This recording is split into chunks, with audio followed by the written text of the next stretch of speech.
Good day, students. In this clip, we're going to be going over two examples on how to find the derivative of absolute value and piecewise defined functions. Okay, so let's take a look at question the first problem. So in this one, we are to find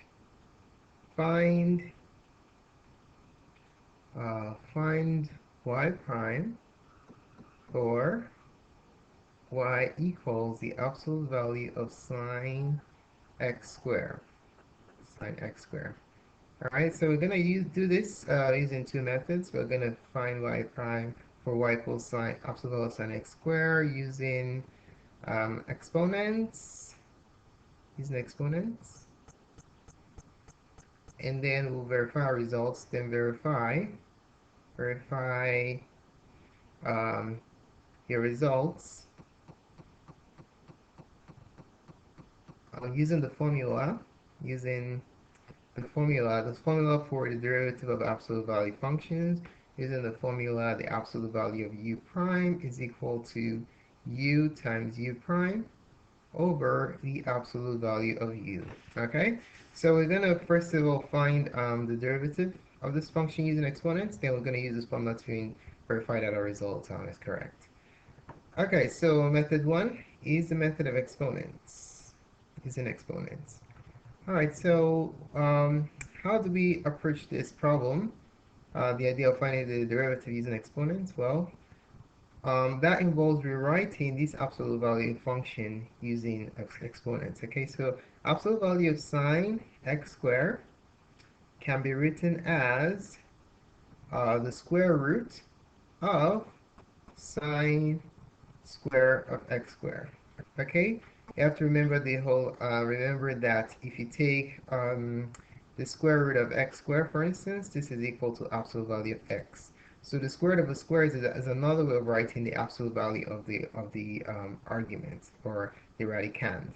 Okay, so that's exactly what I did here. I took the square root of the square of this term inside the absolute value bars, and that's how I expressed it like this. All right.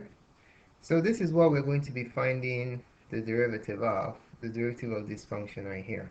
Okay, so let's write it again. So y is equal to the square root of sine square x squared. Now, how many functions do we have in this function right here, this composite function? We have the radical function 1, we have the square function, the power function 2, we have the trig function 3, and then we have the quadratic function 4. So we have 4 functions. That means we're going to be using the chain rule 3 times, since we don't need the chain rule for the innermost function x squared. Alright, so let's go over the formulas that we're going to be using to find the derivative of this function.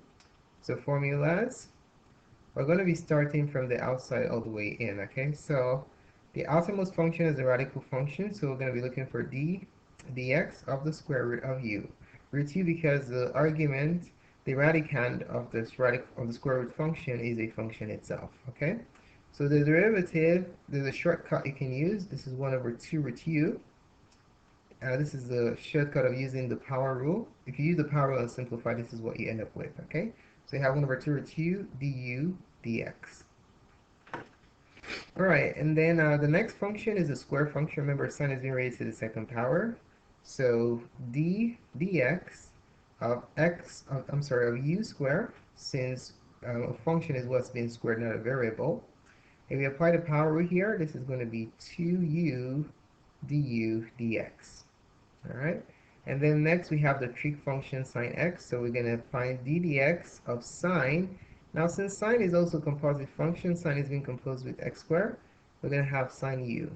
In this case, the derivative of sine is cosine, so it's going to be cosine u du dx. All right, so that goes the application of the chain rule 3 times, and then the innermost function x squared, which is going to find ddx of x squared. We don't need the chain rule here, which is equal to 2x. Okay. Alright, so the product of all these, using the appropriate u substitution, will give us what the derivative of the function is. Alright, so let's go ahead and find y prime. So y prime is going to be 1 over 2 root u, so it's going to be 1 over 2 root u. Root u is sine square x squared for the radical function. So 1 over 2 root sine square x squared So that's the first one. Now shift your attention to the square function. So the derivative of the square function is 2u, where u is sine x squared. So it's going to be 2 times sine x squared. Okay? And then next, the derivative of cosine u is cosine u, where u is x squared. So if we differentiate that, we're going to have cosine x squared. And then last but not the least, the derivative of x squared, which is 2x, so times 2x. Okay? All right, so that basically is the derivative. Let's rewrite it in a nicer form. So y prime is equal to, let's write the constants first. So we have, let's see. Yeah, these two 2's divide out. So this 2 and this 2 divide out. And I can put the 2x first, so I can write this as 2x sine x squared cosine x squared, and then this entire expression divided by, now the square root of the square root of the square of sine is the same thing as the absolute value of sine, right? Where the argument of the sine is x squared. Remember what we did earlier. So square root of the square is absolute value. Okay, so you can go in this direction or you can go back. So this is the answer using exponents. Now we're going to do the same procedure using the formula and then see if we have a match. If we have a match, we're confident that our answer is in fact correct. All right, so for method 2, we're going to be using the formula. So let's go ahead and write that down. So this is verification. Verification using formula.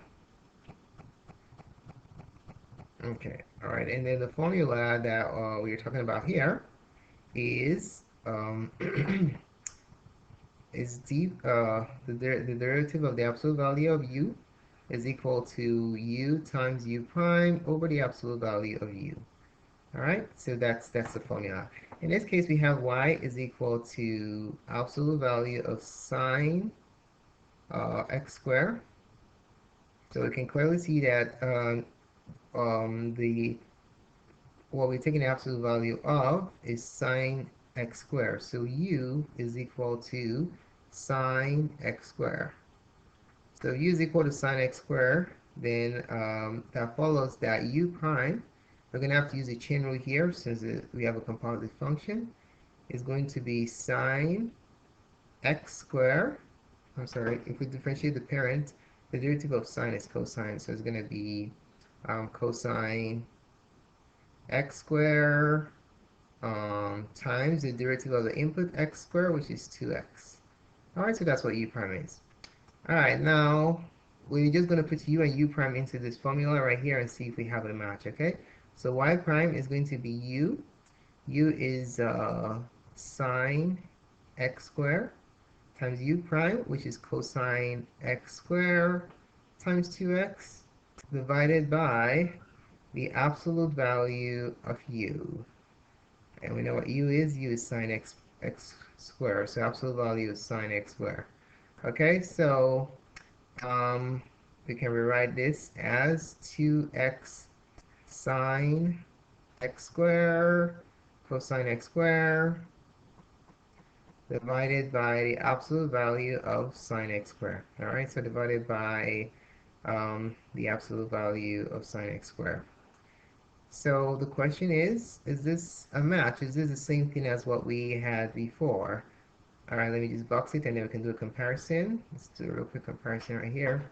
If I scroll it up, you see that they have a match. Okay, they're identical, so we're confident that our answer is in fact correct. All right, so there you have it.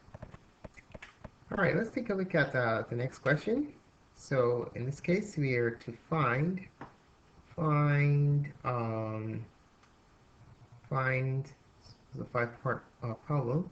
Part A, the limit as x approaches 1 from the right of f prime of x. B, to find the limit as x approaches 1 from the left of f prime of x.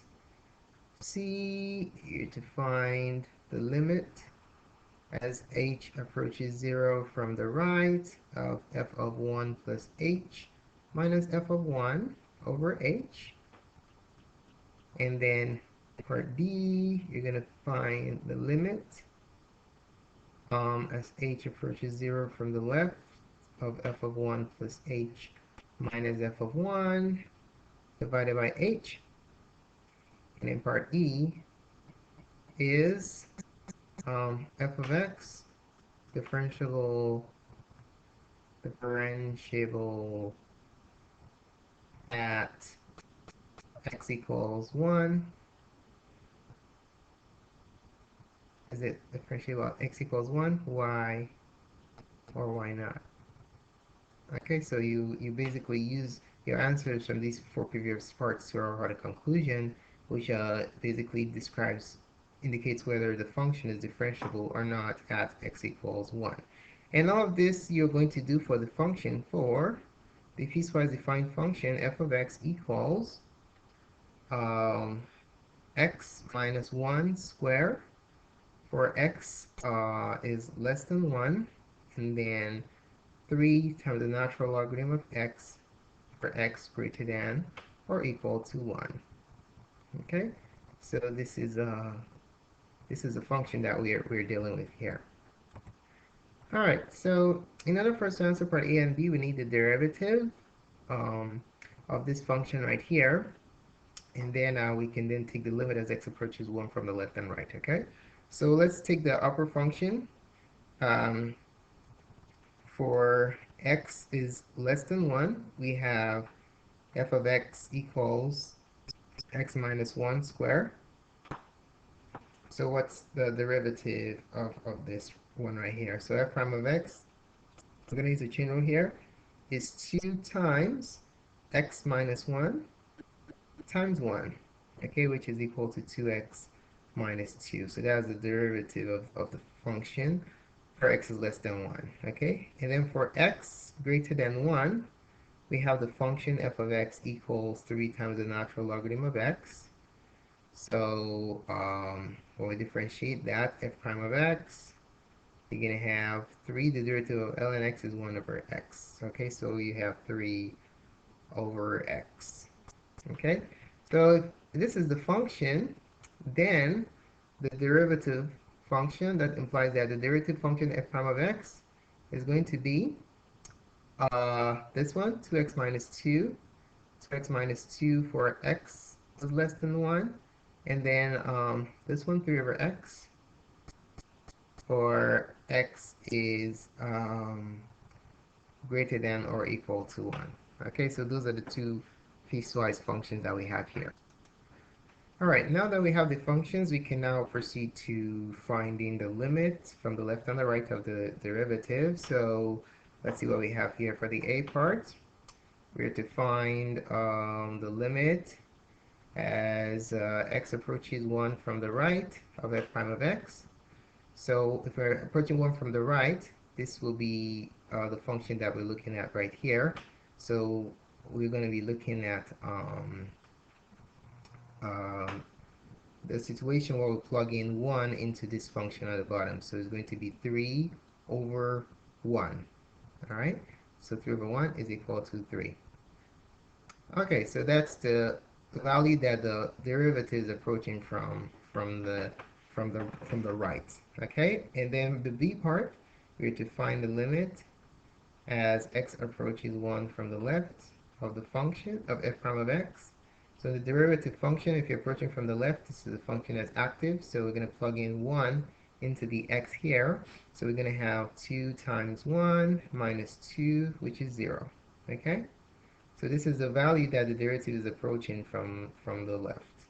Okay, so now let's look at the limit definition of a derivative from two directions. So for the first one, we have the limit as h approaches 0 from the right of f of 1 plus h minus f of 1 over h. Now what is this? What on earth is this? This is the limit definition, directional limit definition of a derivative. We are approaching the derivative from the right. So this is known as the right-handed derivative. Okay, so the right-handed derivative is the same thing as f prime of 1 from the right. Okay, and that's the same thing as Part A, this is the same thing as the limit as x approaches 1 from the right of the function. So guess what? We already have our answer, the same answer as A, so the answer is 3. That's your right-handed derivative. Okay? And in part D, you already know what the answer is. The limit as h approaches 0 from the left of f of 1 plus h minus f of 1 over h. This is the left-handed derivative approaching as you're approaching the value of x, which is 1.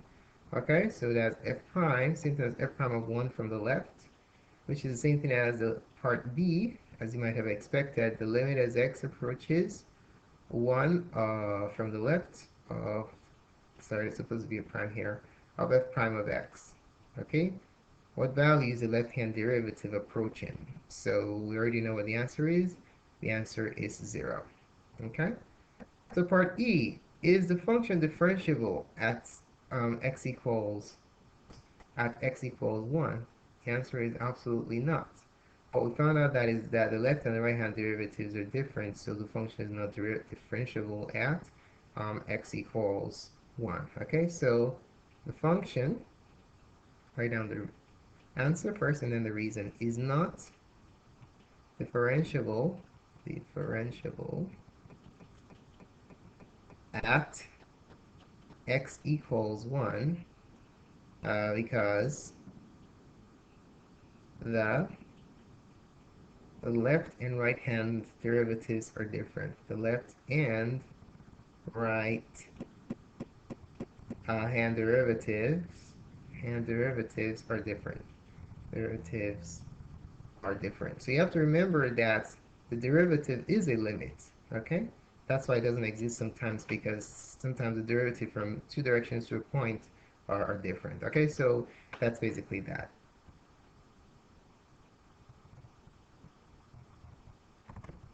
So thanks so much for taking the time to watch this presentation. You can feel free to subscribe to my channel for more cool updates and other calculus clips such as this. Please post a comment to let me know what you think, and do give me a thumbs up if you like this presentation. I appreciate it. Feel free to share with your friends. More videos can be found on mathgoodstuff.com/calculus. Thanks again for watching, and have a wonderful day.